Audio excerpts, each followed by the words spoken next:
안녕하세요. 조조나라입니다. 오늘 제가 언급할 내용은 왜 마이클 베리가 갑자기 시장에 엄청나게 큰 하락이 있을 것이다 라고 큰 돈을 건지에 대해서 언급을 할 거예요. 여기에 대해서 많은 이 미국에서 성공한 사업가들이, 이 억만장자들이 언급한 내용 중에서 굉장히 흥미로운 점이 있어서 여러분들과 공유하고 싶었어요. 제가 보통 어떤 정치가나 투자자나 모두가 말을 한다고 해서 믿는 게 아니라 제가 생각하고 있는 투자자나 혹은 그 사람이 밟아온 길을 보면서 약간 투명성이 있다, 그리고 좀 괜찮은 사람 같다라고 해서 그 사람들의 하는 얘기들을 계속 들어왔어요. 지금 보시고 계신 것은 제가 자주 듣고 있는 오린 팟캐스트인데, 여기서 데이비드 사기, 이 사람은 누구냐면 일론 머스크 절친이기도 했었어요. 일론 머스크 절친이기도 하고, 그리고 페이팔도 같이 공동 창립한 사람이기도 하죠. 그래서 이 사람이 마이클 베리가 왜 시장을 공매했는지에 대해서 언급한 내용을 공개하겠습니다. 우선 데이비드 싹이 보는 이 시장은 사람들을, 그리고 이 투자자들이 웬만하면 이렇게 인플레이션이 3%로 다운이 되었어요. 그리고 나서 연준이 향하는 타겟 2%, 잘하면 인플레이션이 계속해서 내려가서 연준이 금리 인상을 내년에 자를 것이다. 그리고 나서 연준이 금리 인상을 멈추게 되면은 다시 주식이 크게 상승할 것이다. 그래서 이로 인해서 많은 사람들이 걱정하는 이 인플레이션 다운되는 거, 인플레이션에 대해서 큰 걱정이 없고, 또한 금리 인상도 멈출 것이다 라고 예상이 되고 있어요. 하지만 여기에서 이 데이비드가 말하는 두 개의 위험 요소가 있어요. 한 가지는 뭐냐면 지금 인플레이션을 잘 살펴보면은 계속해서 내려가고 있는 건 아니다라고 언급이 되어 있어요.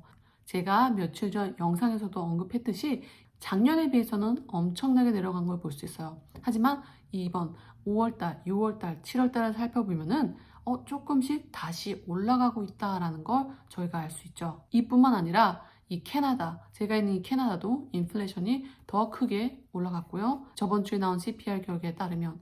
그래서 많은 시장에서 투자자들이, 그리고 또 보통 일반 사람들이 인플레이션은 뭐 떨어지고 있겠지라고 생각하지만 조금씩 다시 올라갈 가능성이 제시되고 있다. 그런데 만약에 이게 다시 인플레이션이 다시 한번 오르게 된다면 그 뜻은 내년에도 연준이 금리 인상을 멈추지 않을 것이다 라는 거죠. 계속해서 금리 인상을 할 수도 있다. 소프트 랜딩이 아니라 노 랜딩이라고 표시를 했어요. 우리는 뭐 소프트 랜딩도 아니고 랜딩, 착륙을 못할 수도 있다라고 언급을 했죠. 만약에 이 인플레이션을 다시 잡지 못하게 된다면. 인플레이션이 작년 2022년도에 비해서는 내려왔다, 많이. 최근 몇 달치를 살펴보면 그렇게 크게 내려간 게 아니다. 그래서 솔직히 이게 조금 더 올라갈 가능성이 있는데, 이게 올라가면은 그 뜻은 내년에도 계속해서 금리 인상을 할 수도 있다라는 뜻이죠. 그리고 두 번째는 이 데이비드 싹이 흥미로운 말을 했어요. 많은 사람들이 생각하기에는 지금 이 경제가 좀 괜찮아지는 것 같다. S&P 500 같은 경우는 약 5%의 조정이 들어왔죠, 최근에. 그래서 다시 상승세를 보여주고 있어요. 또 오늘 같은 경우는 마켓이 끝나고 엔비디아 이 실적 보고에 따라서 다시 한번 이 나스닥 같은 경우는 또 상승세를 보여줄 수도 있어요. 하지만 이번 주 금요일 날 있는 이 제롬 파월 스피치, 제롬 파월이 연설을 하는데 여기에 따라서 또 한 번 시장이 살짝 움직일 것으로 보고 있어요. 하지만 이것은 이 연준에서 공식적으로 하는 게 아니기 때문에 아주 큰 영향은 없지만, 그래도 이 지금 연준에서 이 제롬 파월이 어떤 생각을 하고 있는지가 굉장히 중요한 시점이라고 생각이 돼요. 여하튼 지금 데이비드 싹이 말하는 건 시장에서 이 경제가 괜찮아 보인다. 하지만 지금 우리가 계속해서 금리 인상을 해왔잖아요. 이 연준이 금리 인상을 해왔는데 이게 바로 우리한테 영향을 주지 않는다라고 했어요. 즉 시간이 지연이 되면서 지금 금리 인상을 한 거, 그 최근 거 계속해서 나중에 영향을 받을 것이다 라고 언급을 했어요. 그 뜻은 제가 지난번에도 캐티 우드가 ARK 투자에서 한번 언급을 했었죠. 소프트 랜딩은 하기 어려울 것이다 라고 언급을 했었죠. 그 뜻은 지금 많은 회사들이 마진이 감소하는 것을 감당하기 위해서 많은 사람들을 해고할 것이다 라고 했죠. 그리고 또한 정부에서 금리 인상을 계속해서 해온 게 바로 우리 경기에 영향을 주진 않는다. 시간이 지나면서 우리는 그러한 영향을 받게 될 것이다 라고 했어요. 근데 여기에서 똑같이 캐시 우드랑 데이비드 싹이 같은 말을 한 거죠. 지금 연준이 금리 인상을 바로 5월 달에 하고 뭐 지난달에 계속한 게 지금 당장 나타나지 않고 몇 개월이 지나서 나타난다라고 언급을 한 점.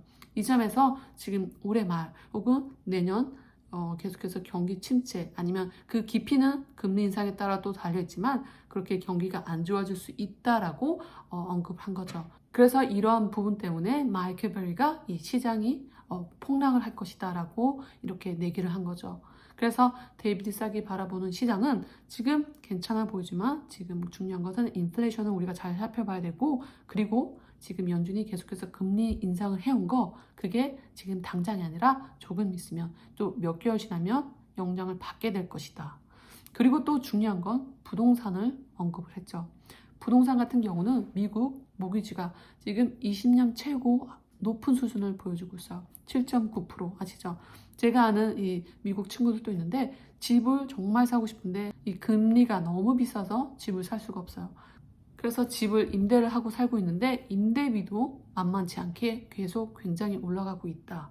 그리고 지금 미국 같은 경우는 이 금리가 엄청나게 높음으로써 많은 사람들이 부동산을 그러니까 집을 살려다가도 너무 금리가 감당이 안 되니까 안 사고 있고요. 그리고 또한 집을 팔려는 사람도 자기가 코로나 전에 금리가 엄청나게 쌌었죠. 그래서 많은 사람들이 뭐 2%도 있고 3%도 있고 보통 3%였어요. 이 집을 사는데 금리 비율이. 그래서 그 금리를 가지고 있는 사람들이 왜 집을 굳이 팔고 다른 것들을 살면서 금리를 7%, 8%를 내냐라는 거죠. 그래서 지금 파는 사람도 별로 없고 살려는 사람도 별로 없다라는 거. 그래서 여기에 대한 거래가 현저하게 줄어들었다라고 언급을 했어요. 그 뜻은 지금 이런 부동산 산업에서 거래가 엄청나게 줄어들게 되면은 그 뜻은 그만큼 이 경제에 큰 타격을 줄 수도 있다라고 생각돼요.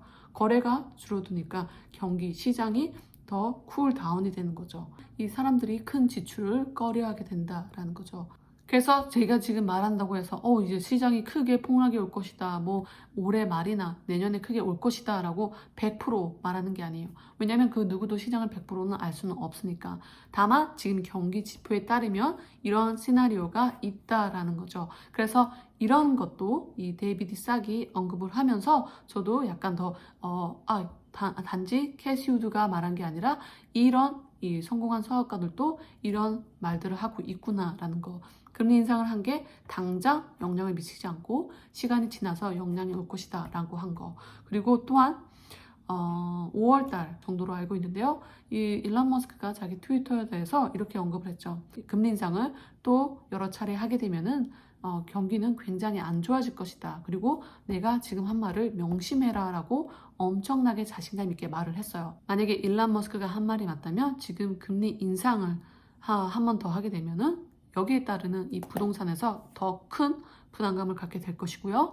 그리고 또 이 은행에서는 이 부동산을 갖고 있는 이런 대출이 엄청 많이 갖고 있죠. 그래서 이러한 부동산이 망하게 되면 여기에 따르는 큰 피해를 은행이 가질 것으로 보고 있어요. 또한 또 이 미실현 손실금도 엄청나게 높아질 것으로 보고 있고요. 그래서 지금 중요한 것은 이 인플레이션 비율을 꼭 지켜봐야 되는 것과 그리고 또한 이 금리 인상을 이번 9월 달에 할 건지 혹은 약간 한 번 더 멈출 건지 지켜보는 게 관건이라고 생각이 됩니다. 그래서 이것은 마켓이 언제 뭐 폭락한다 그것도 굉장히 중요한 문제지만 하지만 그런 타이밍을 정확히 아는 사람은 없으니까 지금 여기서 이런 무서움이 온다, 이런 공포가 온다라고 해서 무섭게 여기지 말고 이런 것들을 기회로 볼 수 있는 그런 자세를 갖는 게 중요하다라고 생각이 돼요. 자신이 갖고 있는 뭐 주식이나 자신이 갖고 있는 상품, 좋은 상품, 그 건강한 회사, 좋은 상품과 서비스를 생산하는 그런 회사가 있다면 달러 코스트 에버리지라고 하죠. 그래서 가격이 떨어질 때마다 줍줍하는 그런 방법이 있다라는 거. 그리고 또한 이런 어떤 것을 사야 될지에 대해서 결정하는 것은 본인에 따라 달려있다라는 거예요. 본인이 또 따로 리서치를 해야 된다라는 점 기억해 주셨으면 좋겠습니다. 그리고 제가 가끔씩 제 의견을 제 트위터에 올리기도 하는데 제 트위터를 팔로우 해주면 더 많은 의견들을 들을 수 있습니다. 그리고 또 두 번째 소식은요. 이 일론 머스크의 야심작 스페이스 X죠. 이 스페이스 X 같은 경우는 2023년 첫 분기에 최초로 큰 지금 수익을 얻었어요. 처음 있는 수익이에요. 그러니까 지금 처음으로 약 15억 달러를 이제 매출이 났는데 순수익이 5만 달러다. 그래서 이로 인해서 스페이스 X 같은 경우는 지금 처음으로 수익을 냈다. 그런 이유에는 이 스페이스 X에서 스타링크라고 해서 어느 지역에서든지 인터넷을 사용할 수 있는 이 스타링크 때문에 수익이 많았고요. 그리고 또한 두 번째는 재활용, 그러니까 재사용할 수 있는 로켓 때문에 이런 수익을 얻을 수 있었다라고 했어요. 그래서 최초로 20년 만에 처음으로 이제 프로핏을 남기게 됐습니다. 그래서 한번 이렇게 프로필이 생기면 계속해서 앞으로 2분기, 3분기, 4분기는 더불어 할 가능성도 있다라고 생각이 됩니다. 그럼 오늘 영상은 여기까지 마치고요. 영상을 끝까지 인내심 있게 들어주셔서 감사하고요. 영상이 조금이라도 도움이 되셨으면 좋아요, 구독, 알람 꼭 눌러주세요. 감사합니다.